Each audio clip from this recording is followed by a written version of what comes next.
Good morning everyone. Up to now in this unit 6, okay. Up to now what we study? We are studying about the unit 6, that is the reproduction. Okay, understood? अभी तक हमने जो unit 6 में reproduction में पढ़ा है, in this what we have studied about the process of reproduction and its type along with asexual and sexual reproduction and sexual reproduction in flowering plants, sexual reproduction in human beings, along with that the reproductive health. Understood? हमने ये जो unit हमारा 6 था, means reproduction unit था, उसमें हमने complete information ली है what about the process of reproduction. उसमें हमने क्या क्या पढ़ा? हमने रिप्रोडक्शन के टाइप्स के बारे में पढ़ेंगे, जैसे asexual and sexual mode of reproduction. उसके साथ साथ हमने sexual mode of reproduction in flowering plants पढ़ा, sexual reproduction in human beings के बारे में जाना, और उसके साथ साथ हमने रिप्रोडक्टिव हेल्थ में जो रिप्रोडक्शन से रिलेटेड कुछ स्ट्रेटजीज हैं, कुछ डिजीजेस हैं, कुछ और उसके प्रिवेंशन एंड कंट्रोल है, ये सारी चीज़ें हमने यूनिट 6 में पढ़ी. But today we are going to start our new unit 7 which is known as genetics and evolution. आज हम अपना न्यू यूनिट स्टार्ट कर रहे हैं which is known as genetics and evolution. Unit 7 genetics and evolution. Have you ever wondered how an elephant is going just to give the birth to an elephant baby, or how a cow is going to give birth to a calf, or how a mango seed is going to give rise to a mango plant, or is there any variations in them? आपको कभी ऐसा wonder नहीं लगा, कभी आश्चर्य नहीं हुआ कि क्यों एलिफेंट बेबी एलिफेंट को ही जन्म देते हैं, मीन्स एलिफेंट बेबी को ही जन्म देता है, या काऊ या अदर एनिमल्स की बात करें तो वो अगर जैसे काऊ की बात करें तो काफ को ही क्यों जन्म देती है, कोई अदर एनिमल को क्यों नहीं. अगर हम सीड्स प्लांट्स में बात करें तो नीम के सीड से नीम प्लांट ही क्यों ग्रो होता है, कोई और अदर प्लांट्स क्यों नहीं ग्रो होते हैं. और तो और अगर होते भी हैं तो अगर उनकी क्या जरूरी है कि जो ऑफस्प्रिंग्स हों वो पेरेंट्स से आइडेंटिकल हों, वेरी डिफरेंट भी हो सकते हैं, या हो सकता है कुछ कैरेक्टरिस्टिक्स डिफरेंट कर जाए, लेकिन ऐसा मोस्टली पॉसिबल नहीं होता है.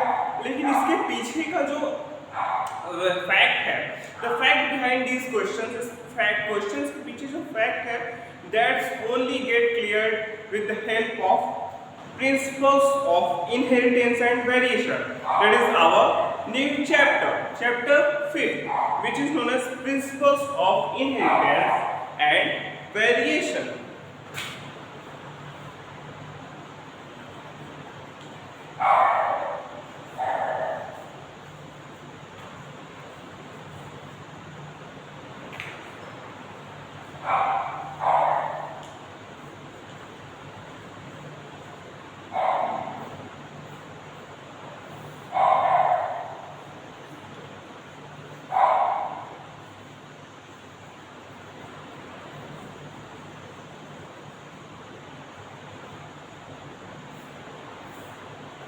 अंडरस्टूड.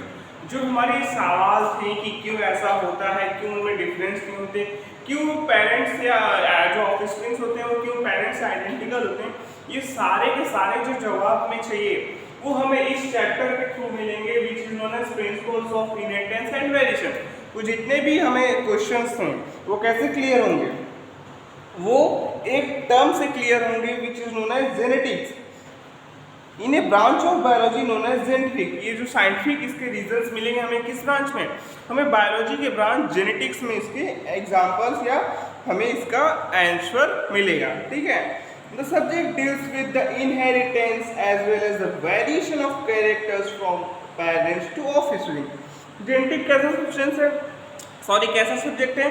जेनेटिक एक ऐसा सब्जेक्ट जिसमें हम जो वेरिएशंस होते हैं, मीन्स कुछ जो कैरेक्टर्स होते हैं जिनका वेरिएशन होता है पेरेंट्स से ऑफस्प्रिंग है, उनके बारे में हम अंडर जेनेटिक्स पढ़ते हैं. ठीक है. जेनेटिक्स में ही उनके बारे में पढ़ते हैं.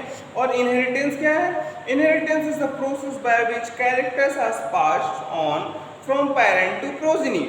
और इनहेरिटेंस वो कैरेक्टर है, वो मेथड है जिससे जो कैरेक्टर्स होते हैं वो पेरेंट से प्रोजेनी में ट्रांसफर किए जाते हैं. Understood. So it is the basic of heredity. Variation is the degree by which progeny differ from their parent.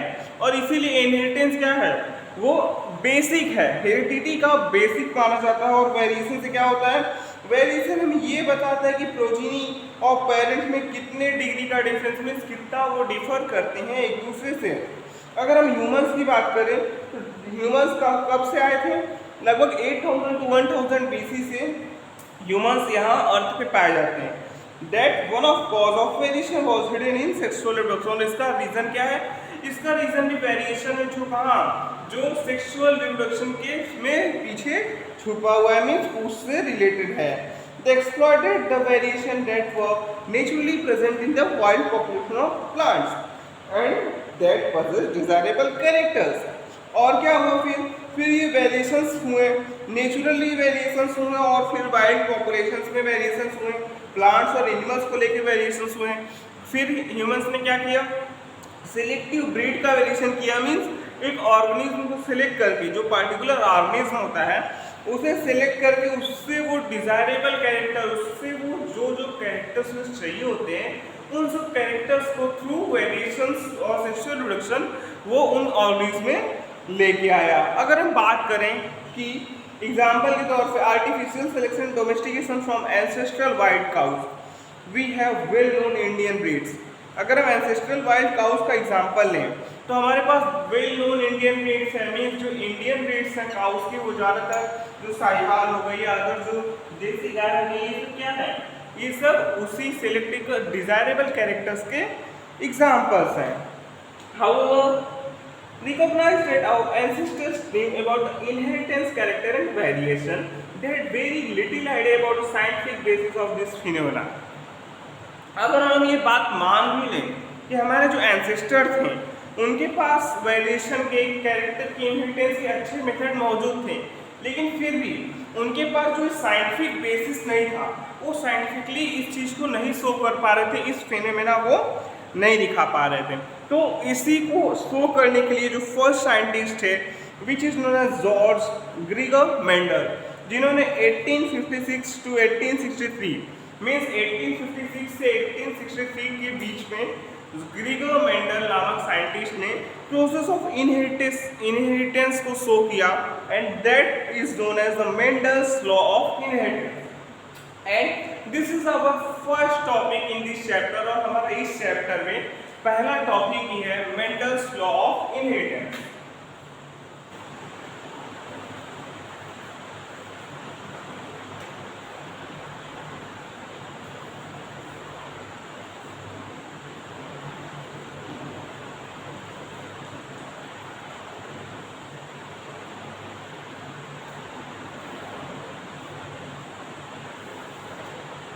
Understood.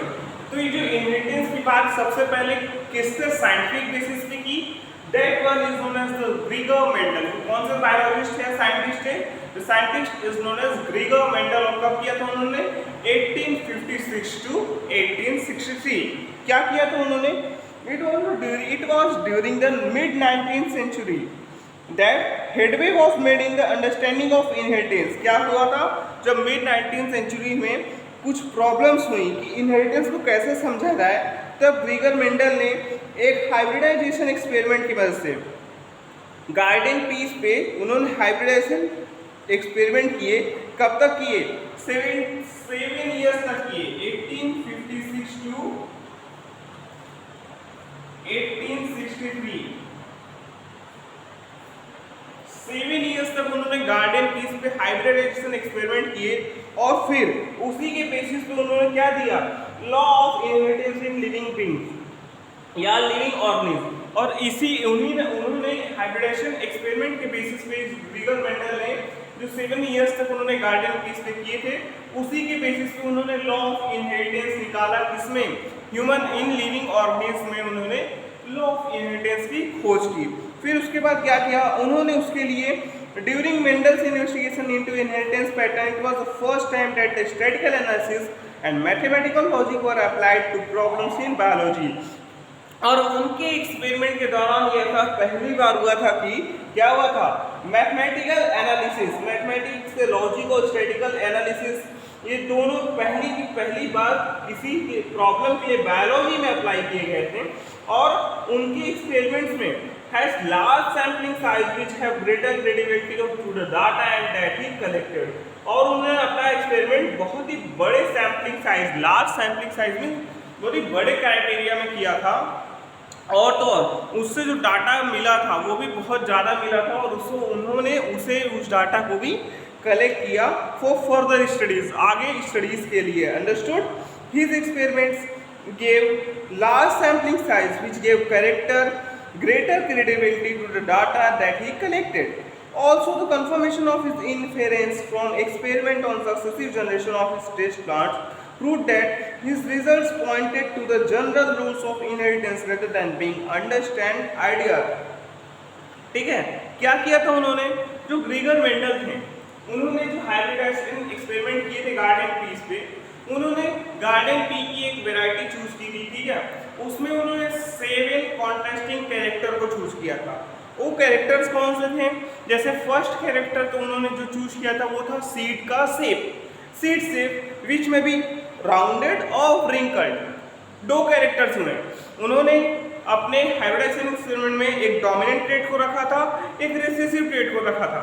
Dominant trait means good quality trait and recessive trait means less good quality trait. Understood? और जो 7 characters थे जिसके basis पे उन्होंने अपना experiment perform किया था वो कौन से थे?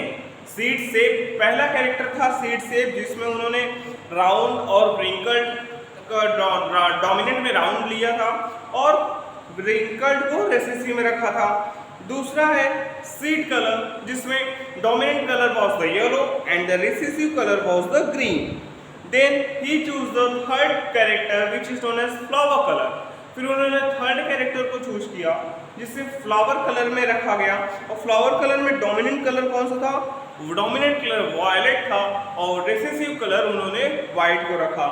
फिर पॉड का shape means shape of the pod, जो मटर की फल की वो कली होती है ना उसका पॉड होता है, इसमें मटर के सीड्स होते हैं, उसके शेप के अकॉर्डिंग कि अगर वो फुल है मीन्स कंप्लीट पॉड है तो वो डोमिनेंट है और कॉन्स्ट्रिक्टेड जगह जगह से दबा हुआ पॉड है तो वो कैसा है? वो रेसेसिव है। फिर उन्होंने पॉड के कलर को रखा मीन्स पॉड अगर ग्रीन कलर का है तो वो डोमिनेंट है, अगर वहीं पॉड येलो कलर का है तो वो क्या है? That is the recessive case. फिर उन्होंने फ्लावर के पोजीशन को ध्यान में रखा। उन्होंने जो 6 कैरेक्टर अपना बनाया एक्सपेरिमेंट के लिए वो क्या था? वो that is the flower position. उन्होंने फ्लावर्स के पोजीशन पे ध्यान दिया। अगर फ्लावर्स एक्सियल पोजीशन पे हैं तो ये डोमिनेंट कैरेक्टर हुआ और वहीं अगर फ्लावर टर्मिनल पोजीशन पे हैं तो ये रिसेसिव कैरेक्टर उन्होंने माना। और last one is the stem height, और जो लास्ट कैरेक्टर उन्होंने बियर किया that is the height of the plant और स्टेम हाइट। इन्होंने स्टेम की हाइट या हाइट प्लांट की हाइट पर डिपेंड किया कि अगर प्लांट टॉल है तो वो डोमिनेंट कैरेक्टर शो करेगा और प्लांट ड्वार्फ है तो वो क्या है? वो रेसेसिव कैरेक्टर शो करेगा। ठीक है, Mendel investigated characters in green garden pea plant that were manifested as 2 opposing traits, that is tall or dwarf, yellow or green, this allowing him to set up a basic framework of ruling governing inheritance which was expanded on by later scientists to account for all the diverse natural observations and complexity inherent in them। हमने जो अभी ये discuss किया है characters के बारे में, इसमें वही लिखा हुआ है कि कैसे मेंडल ने 2 अपोजिंग कॉन्ट्रास्टिंग कैरेक्टर को लिया। अगर एक तरफ टॉल प्लांट को लिया तो दूसरी तरफ ड्वार्फ को लिया। अगर एक तरफ ग्रीन सीड्स की बात हुई तो दूसरी तरफ येलो सीड्स की, एक तरफ उन्होंने रिंकल्ड सीड्स की बात की तो दूसरी तरफ राउंड सीड्स की। तो इसी तरह उन्होंने कॉन्ट्रास्टिंग कैरेक्टर्स को लिया और कॉन्ट्रास्टिंग कैरेक्टर्स को मीन्स अपोजिंग कैरेक्टर्स को लेके एक्सपेरिमेंट में उन्होंने जो हाइब्रिडाइजेशन एक्सपेरिमेंट परफॉर्म किया गार्डन पीस पे, उससे उन्हें बहुत ही आसानी हुई अपने एक्सपेरिमेंट को परफॉर्म करने में। Understood? Mendel conducted such artificial pollination or cross pollination experiment using several true breeding pea lines। Mendel ने क्या किया था? अपने एक्सपेरिमेंट को परफॉर्म करने के लिए उन्होंने आर्टिफिशियल हाइब्रिडाइजेशन का इस्तेमाल किया था।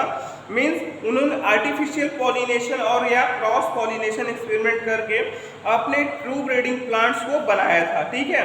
और फिर उस ट्रू ब्रीडिंग प्लांट्स को उन्होंने have undergone continuous self pollination। फिर वो जो ट्रू ब्रीडिंग प्लांट्स जनरेट हुए थे क्रॉस पॉलिनेशन से, फिर उन्होंने रेगुलर सेल्फ पॉलिनेशन करवाया था, ठीक है।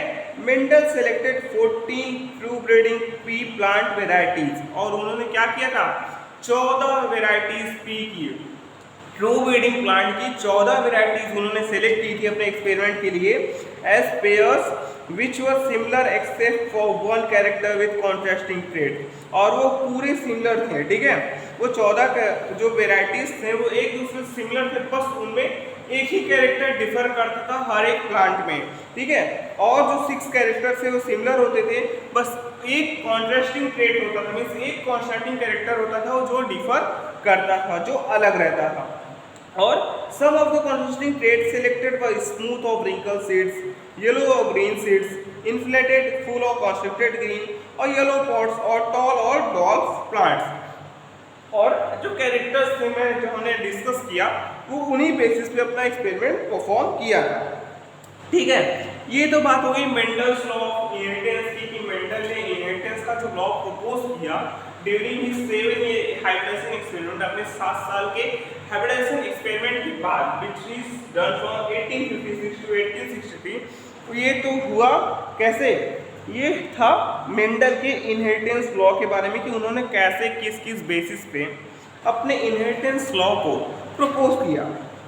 But now we have going to study about the inheritance of one gene, means that is our new topic, inheritance of one gene।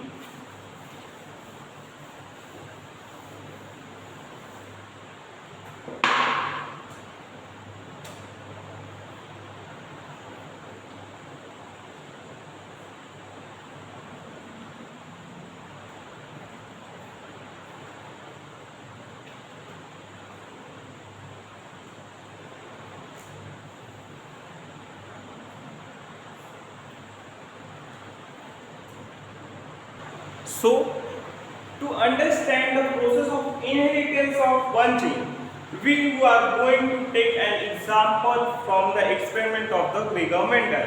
तो जो ये टॉपिक हमारा इनहेरिटेंस ऑफ वन जीन, इसको समझने के लिए, इसके बारे में पढ़ने के लिए, इसके बारे में स्टडी करने के लिए हम क्या करेंगे, हम एक एग्जाम्पल लेंगे ग्रेगर मेंडल के एक्सपेरिमेंट से, और उसका सबसे इजी एंड सबसे मोस्ट सुटेबल एग्जाम्पल क्या है, उसका जो वन कैरेक्टर है that is the tall and dwarf character. हम उस बेसिस पे उसका एक्सपेरिमेंट को एक बार परफॉर्म करेंगे, देखेंगे कि उन्होंने टॉल और ड्वार्फ कैरेक्टर के पीस को लेके कैसे एक्सपेरिमेंट किया था, ठीक है। मेंडल पर where he crossed tall and dwarf pea plants to study the inheritance of one gene।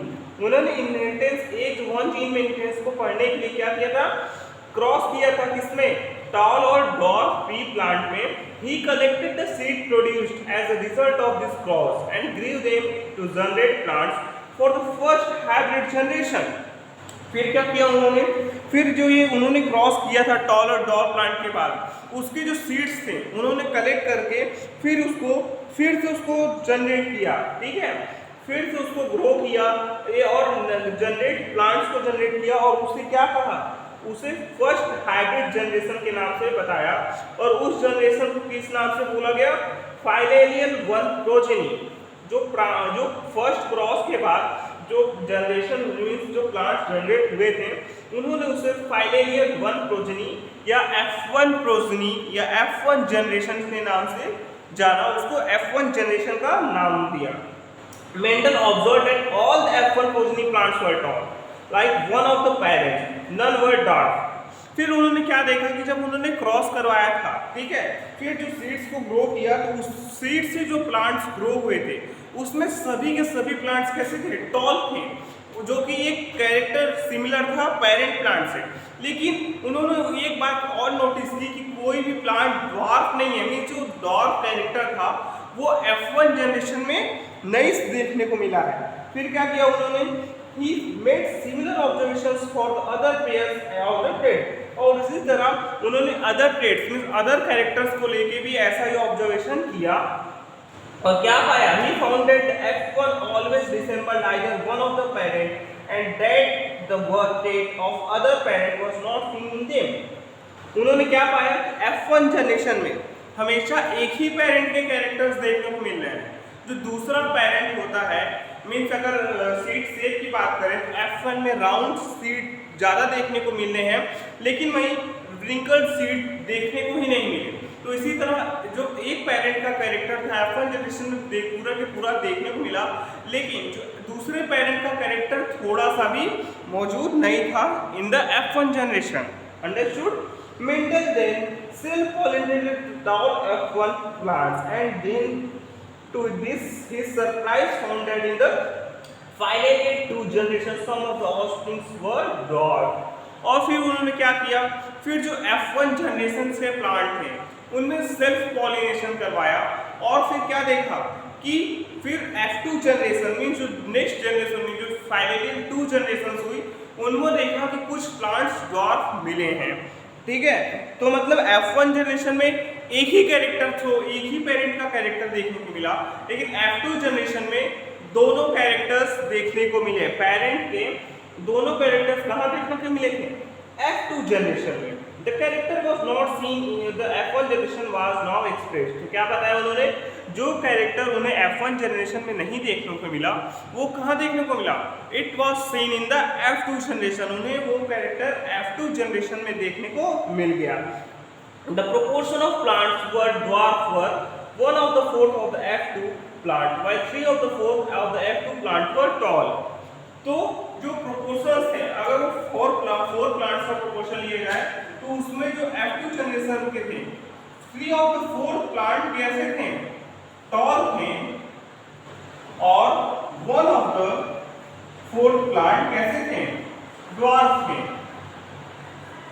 F1 generation में सभी 4 टॉल थे, लेकिन F2 जनरेशन में 3/4 प्लांट कैसे थे? टॉल थे और 1/4 प्लांट ड्वार्फ नेचर को शो कर रहे थे। ठीक है, the tall and dwarf traits were identical to their parental type and did not show any blending, that is all the offsprings were either tall or dwarf, none were of in between height। क्या था, जो ये toll और dwarf का character था, means जो tall plants और dwarf plants थे वो अपने पेरेंट्स के आइडेंटिकल थे, वो पेरेंट्स की तरह ही थे, लेकिन कोई इंटरमीडिएट कैरेक्टर देखने को नहीं मिला कि एक टॉल है दूसरा डॉर्फ है, लेकिन मिडिल साइज के प्लांट्स देखने को नहीं मिले थे। ठीक है, मिडिल साइज के प्लांट्स F2 जनरेशन में देखने को नहीं मिले थे। जितने भी प्लांट्स थे या तो वो टॉल थे या वो डॉर्फ नेचर को शो कर रहे थे। Similar results were obtained with other traits that he studied और उन्होंने ट्रेड्स पे स्टडी किया था, एक्सपेरिमेंट किया था, उसमें भी ऐसा ही देखने को मिला। Only one of the parental traits were expressed in the F1 generation। F1 generation में सिर्फ एक ही पेरेंटल ट्रेट देखने को मिला, एक ही पेरेंटल कैरेक्टर देखने को मिला, और F2 जनरेशन में दोनों कैरेक्टर्स देखने को मिले। रेशियो में 3:1 रेशियो में F2 जनरेशन में जो और 7 कैरेक्टर्स थे उसमें भी मेंडल ने एक्सपेरिमेंट परफॉर्म किया इसी बेसिस पे, तो उसमें भी F1 जनरेशन में सिर्फ एक कैरेक्टर देखने को मिला, बट F2 में दोनों कैरेक्टर्स देखने को मिले। किस प्रोपोर्शन में? 3:1 रेशियो में देखने को मिले। The inconstructing traits did not show any blending at either F1 और F2 जनरेशन। और जो दूसरे एक्सपेरिमेंट थे उनमें भी F1 और F2 जनरेशन में कोई इंटरमीडिएट केस नहीं था, कोई ब्लेंडिंग नहीं शो हुई थी। मीन्स कि कोई भी इंटरमीडिएट कैरेक्टर्स देखने को नहीं मिले। So what we have studied today, आज हमने क्या पढ़ा? आज हमने जो हमारा न्यू यूनिट है मीन जेनेटिक्स एंड इवोल्यूशन में, उसमें हमने क्या स्टार्ट किया?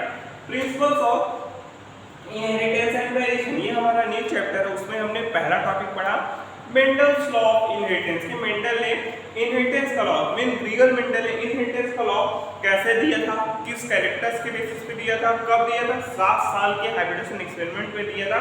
किस पे हाइब्रिडेशन एक्सपेरिमेंट किया था? पी प्लांट्स पे। अंडरस्टूड? उन्होंने अपना हाइब्रिडेशन एक्सपेरिमेंट किस पे किया था? उन्होंने अपना गार्डन पी प्लांट पे हाइब्रिडेशन एक्सपेरिमेंट किया था विद 7 डिस्टिंक्ट कैरेक्टर्स। 7 अलग अलग कैरेक्टर थे। वो कौन कौन से कैरेक्टर थे?